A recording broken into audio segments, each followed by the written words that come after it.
Hi, school counselors. I'm so glad that you're here. My name is Crystal Santiago, or KNH Solutions on Etsy.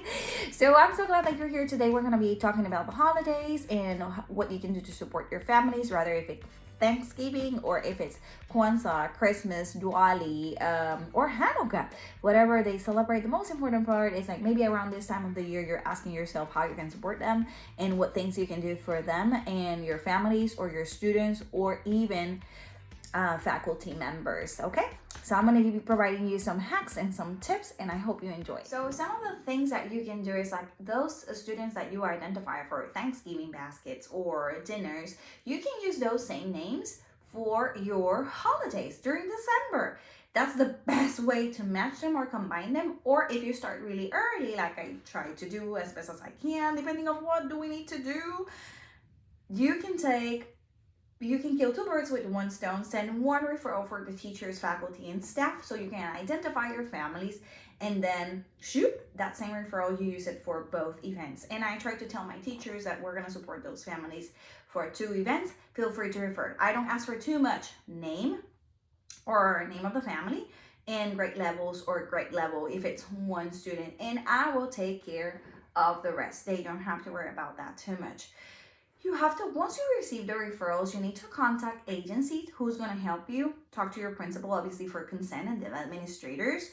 Identify if the faculty and the staff is going to help you, if it's a volleyball team, if it's someone around the neighborhood, if it's your staff who is going to adopt a child or a family. What are the systems in place that you are going to have?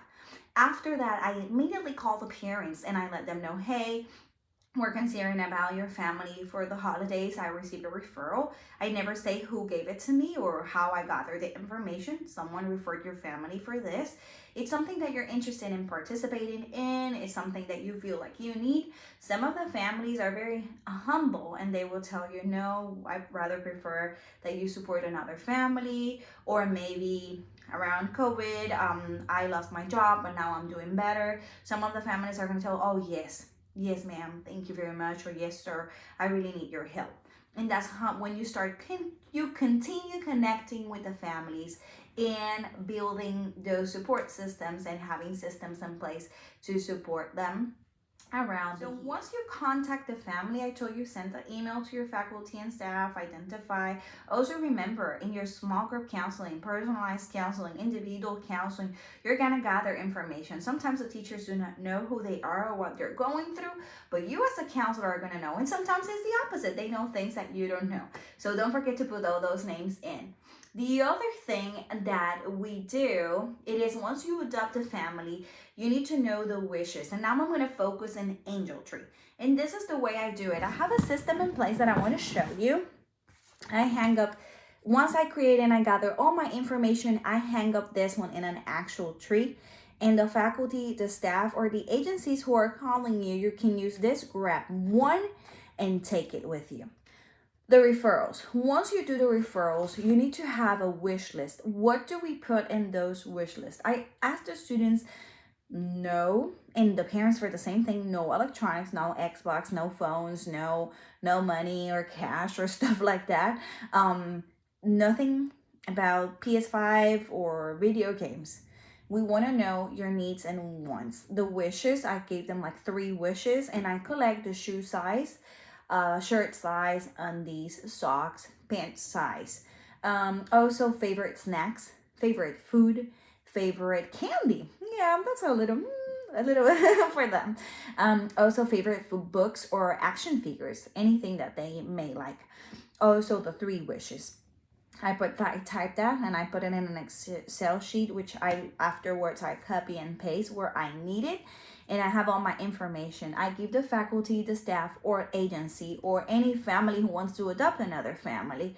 I gave them a due date, for example, and I put it in front of here where they're going to send this thing, how they're going to turn it in, and by when do I need it. For example, this year I requested by December 16, 2022, so I can have all of that with me, and I don't have to stress out about who is bringing. There's sometimes I experience that people, they do not bring in what they said they will. I have a sign-in sheet to know which child goes to who.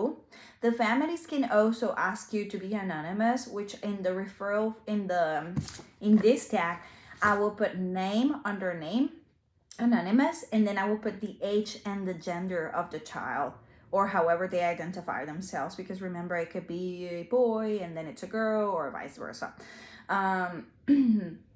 So name, if there's no name, anonymous. Age, 8, 12, 13, 15.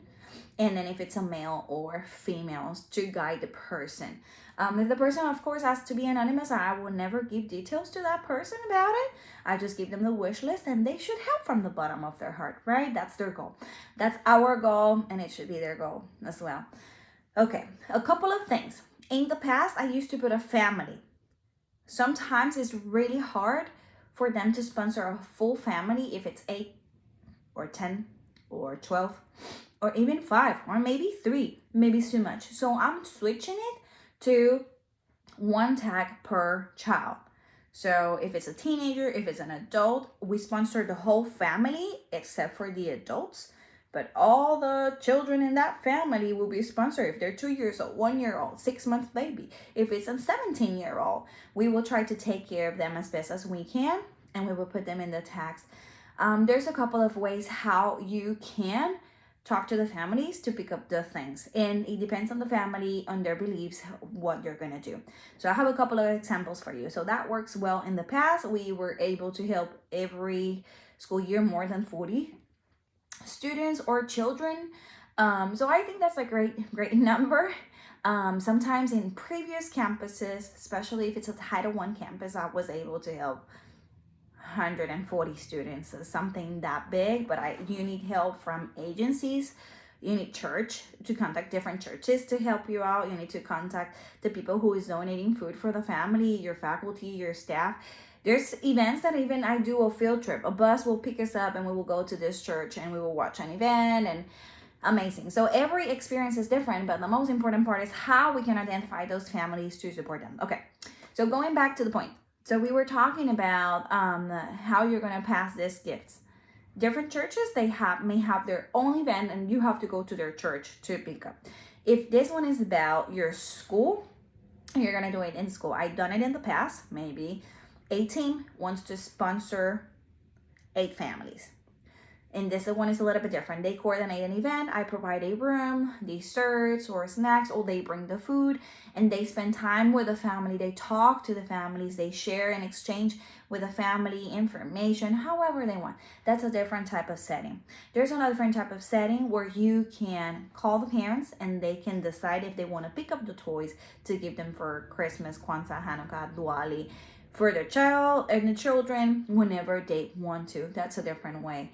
Usually I take pictures. I tell them I'm not going to tweet this. I just want, if the person who donated is not there, I like to provide evidence that Miss Santiago is not keeping those toys or that food or all of that to herself. I just want to provide evidence that I did what I was supposed to do with those presents. And I would never tweet those type of things. I feel like that's very private. The world doesn't need to know that family is receiving assistance, especially if you're doing from the bottom of your heart, or unless that family is giving you permission. I've never done it before. I like to keep it quiet. It's something very private for me. The other thing is, and I highly encourage you don't need that recognition. If you're doing your job, no, you don't need it. You can post something about the angel tree or the satisfaction or how you feel is better to give rather than receive. You can post something like that, but those private moments, I keep it private.